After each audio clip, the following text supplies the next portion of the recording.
Ladies and gentlemen, this is an article that came out in Time magazine. A U.S. panel says China isn't doing enough to stem the flow of fentanyl, and China's not going to do it. They are looking for world domination. They know exactly who to take out, and that is the U.S. Okay? I can't believe you think China is going to lift a finger to stop the flow of fentanyl coming into the U.S. Number one, too much money is being made off of this illegal drug. That is one of the number one reasons why it will never stop. Too many people on the US side and the Chinese side are making unimaginable money off of this. Okay. Number two, China wants the US out of the way so that they can become the world superpower. What way to do it? Drug them up. This came out November 27th, 2018. And if you go back and look at Chinese history, China has been using drugs as a form of warfare since back in the 1940s. Okay? And they're not going to stop doing this no matter what the complaints are from the US. They've been whining about them doing something about the flow forever now.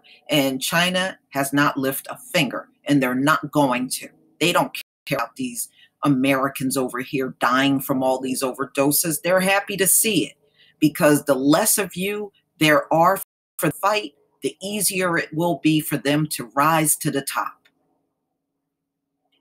A commission set up by the U.S. Congress and Chinese authorities are not doing enough to halt the flow of synthetic opioid fentanyl and related chemicals into the U.S., where the substance has been linked to a plague of overdose deaths.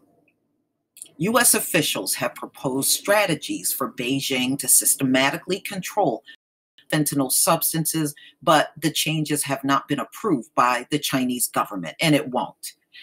Sean O'Connor, policy analyst for the U.S.-China Economic and Security Review Commission, wrote in a November 26 report, faxes seeking responses from the National Medical Product Administration and Ministry of Public Security were not immediately answered.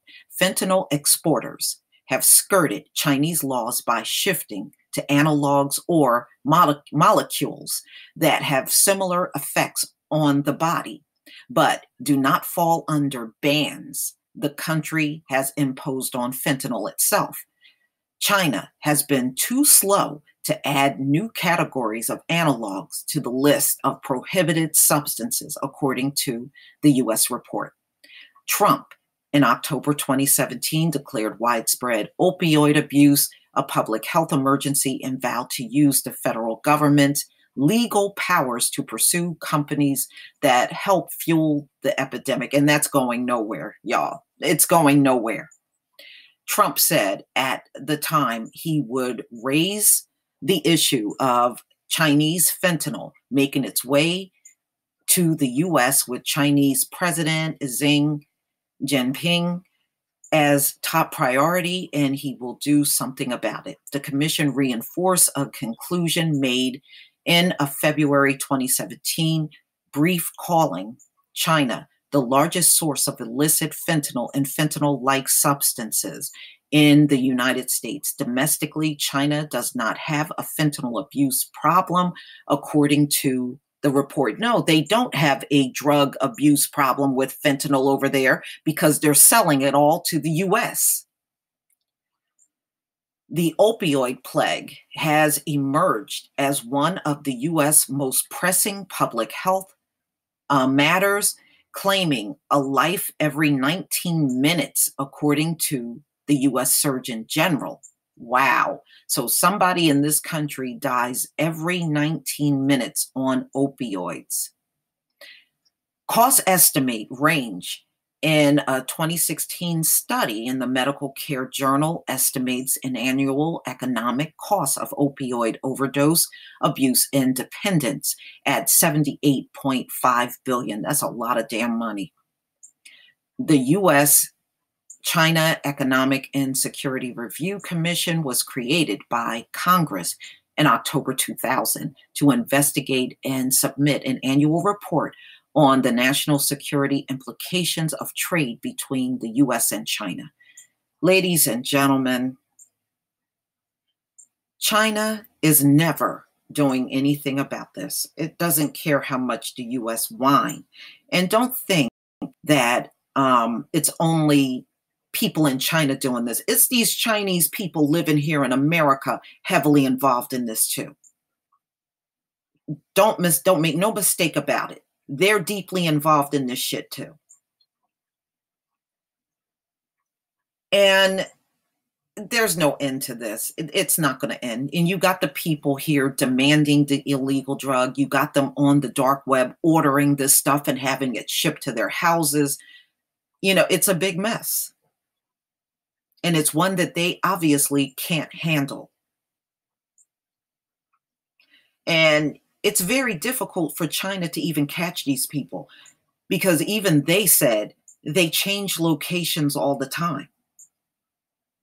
So it's not like they set up shop and just stay in this one location forever. They're constantly moving around. That's why they're called underground labs. You know, they go from one extreme part of the country to the next. It's not like they're sitting in one building. When you order from them, they can get those orders no matter where they are in China. They don't have to be in one location. And that's another reason why it's hard for them to even catch up to these folks. They're smart. They know how to move around. And, you know, China don't have a fentanyl problem. And guess what? Mexico don't even have the kind of drug problem that the US has because they're selling all the drugs here. They don't want to waste all that money on their people. They get more money from the people here in the United States.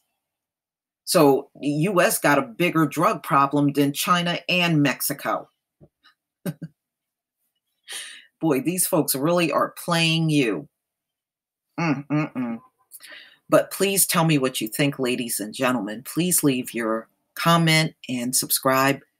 Don't forget to hit on the notification bell, and I'll see you on the next video.